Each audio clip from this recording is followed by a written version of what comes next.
Pocahontas. Once upon a time, in the forests of South America, lived a tribe.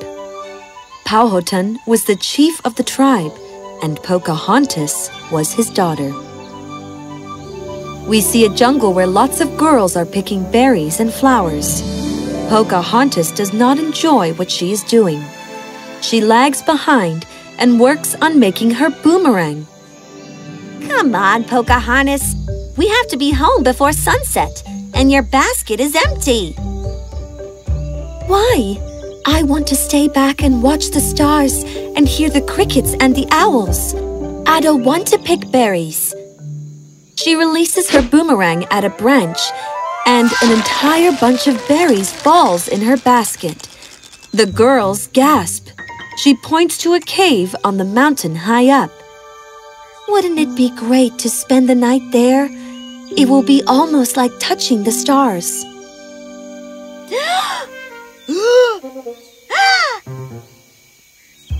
Girls are not supposed to do all that. These kinds of silly adventures are for boys. No girl can climb that high. You should have been born as a boy. You sure behave like one. I don't have to be born like a boy. A girl can do whatever a boy can, only better. Pocahontas leaves the group and runs towards the mountain. Pocahontas, come back! Pocahontas, come back! Pocahontas, come back! But there was no bringing Pocahontas back. She scaled up the mountain and into the cave. On the ledge of the cave, she sees a baby owl who has fallen off its tree. It is scared. Pocahontas picks it up. Hey, buddy. Where's Mama? Come here. Show me your tree. She climbs up the tree and puts the fledgling back in its nest. Then she sits on the branch. She turns and sees the sky. Wow! She reaches her hand out. She is almost touching the stars. She sighs. The next morning, Pocahontas was woken up with quite a start. Wake up, Pocahontas. Are you all right? Father! I asked, are you all right? Yes, I am fine. Do you know how worried I was? An animal could have attacked. Anything could have happened to you. See? I lit a fire. I was safe.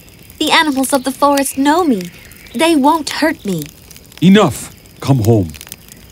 Suddenly, they all heard loud sounds. Powhatan asked his men to check. From the top of the mountain they saw, far below, just outside their forest, a huge caravan of carriages and horses and people. Their chief was called Governor. We will build our city here. For tonight, let us camp in tents. Tomorrow, we start building. Aye! Aye! Aye! Aye! Aye! Powhatan and his tribe were worried who these new people were. What did they want? We will keep a close watch on them. Carry gifts for them. See who they are, and maybe when the time is right, we can make them a part of our tribe. I shall rule over all of them. So the tribe gathered baskets of fruits and coconuts, jars of their berry jam, and sacks of grain, and went to the camp where the foreigners were staying. You are guests to our part of the world. Please accept a few gifts.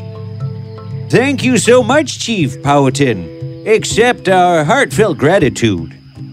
In this way, Powhatan and his people kept taking supplies for the foreigners.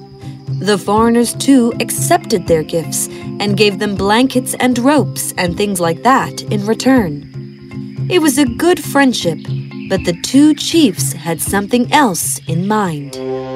These people are staying around our forest, on our land. They must be made a part of our tribe. If they do not accept my leadership, we shall wage war on them on the day after the full moon. Yes, we shall. Yes, we shall. Yes, we shall. But Father... This is not a matter for girls to discuss. Look at all that wood, the fruit and grain, not to mention animal hides we can get from the forest. We must gain control over it. We shall wage war on them on the day after this full moon. Yes, we shall. We shall. Yes, we shall. Yes, we shall. Yes, we shall. Yes, we shall. Pocahontas was not happy about her people waging war on others just to make them members of their tribe. Lost in her thoughts, she was walking in the forest when she heard sounds near the waterfall. Pocahontas went to take a closer look. The cub will die! Pocahontas ran to save the cub.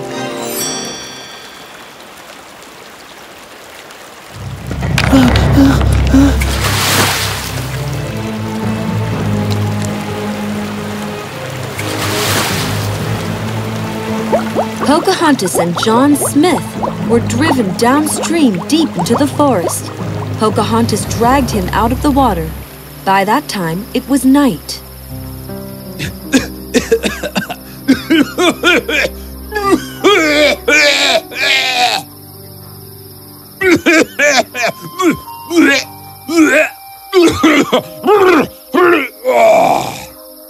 Are you all right? Yes.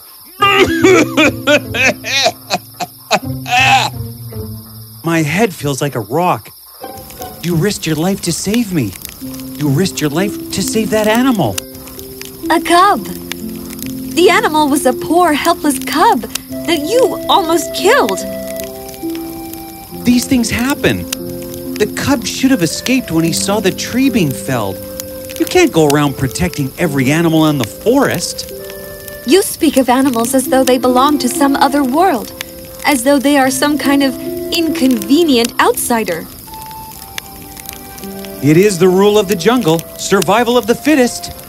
Suddenly, he sees something and tells Pocahontas, Shh, don't move. We see a cobra on the ground. John Smith picks up a stone and is about to throw it on the snake. Stop! She rushes ahead and kneels before the snake. We won't hurt you, little one, I promise. If you don't like us, we'll leave you in peace. Sorry that we disturbed you. The snake seems to consider and then crawls off. Is risking your life some kind of a hobby for you? I am bored, so let me just face death. That should be fun. Look at your face. Survival of the fittest, hun. A tiny snake can drive you nuts and you call yourself fittest? Anyone can feel powerful if they have a weapon in hand. What's brave about that? No, I was scared for you. You just talked to the snake. How did you understand what you were saying? The entire world, every creature, every leaf, every flower, you, me, the sky, and the rainbow and the stars. We are all part of the same family, and we can all learn to speak to each other with the language of love. Language of love. The language of love is when you do not want to hurt anyone, when you wish every creature well, and when you respect every creature's right to live. That is the language of love that every being understands. A bird comes and sits on Pocahontas' shoulder. Hey, little one. Why don't you try? Me? Call on it with all the love in your heart. Okay. He flashes a fake and almost evil smile. The bird gets scared and hides behind Pocahontas' head and peeps out. Come here, little birdie. I won't hurt ya. It's not working. Mean it. From the bottom of your heart. Really mean it. And John Smith tried to muster all the love in his heart. This time, he really meant it. holds out his arm with a genuine smile. The bird sees and flies to him. The bird calls and lots of other birds come. We see birds on John Smith's arms, shoulders, head, and Pocahontas's too. This is magical. 2 pairs of birds swoop down with a crown of flowers each. One pair places the crown on Pocahontas's head, and the other attempt to place it around John Smith's head. His crown does not fit, so the birds try to elongate it by pulling at it with their beaks, but they can't, and they fall. One of them gets angry and ruffles John Smith's hair in anger, and the birds fly off. John Smith looks really funny with his messed up hair. He sees his reflection in the water and bursts out laughing, and so does Pocahontas. The birds too begin laughing and fly off. John Smith sees Pocahontas laugh. He loves it. Silence. John Smith looks at Pocahontas. You are beautiful. Thank you.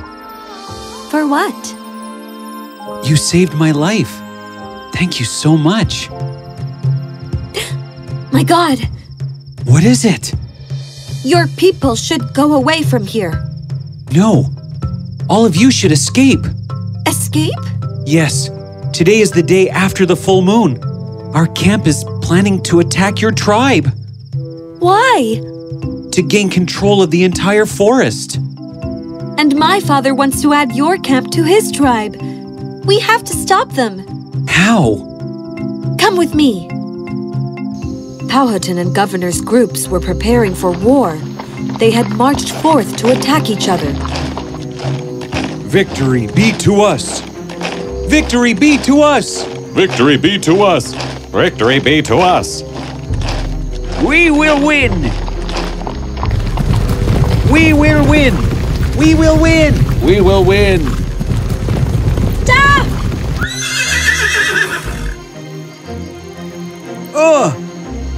Powhatan's own daughter! What are you doing here? Trying to stop this war. It will bring nothing but ruin to both our people. To your people! We are going to take over your forest! The forest belongs not just to us humans. It belongs more to the trees and creatures of the forest. They give us food and shelter. They give us our lives, and we give them nothing in return. But still, they can share their home with us. Why can't we share with each other? Enough! These are just Powhatan's tricks to save himself from us. Suddenly, the lion cub that Pocahontas had saved comes there, licks Pocahontas. A little child from Governor's camp comes there, fascinated by the cub. The cub and the child become friends. Then there is a roar. A lion walks out of the woods majestically.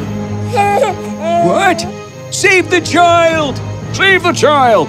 Save the child! Save the child!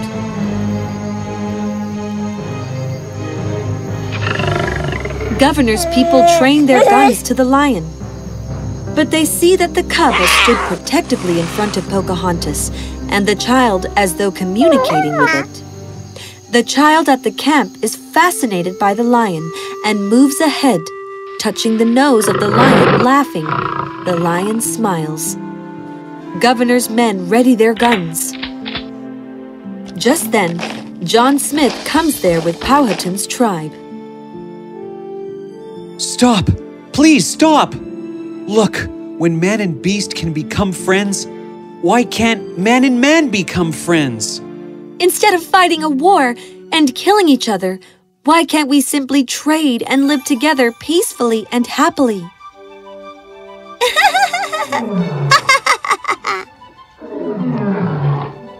Finally, man learned that man and beast must live together in harmony for a life that is peaceful and joyful.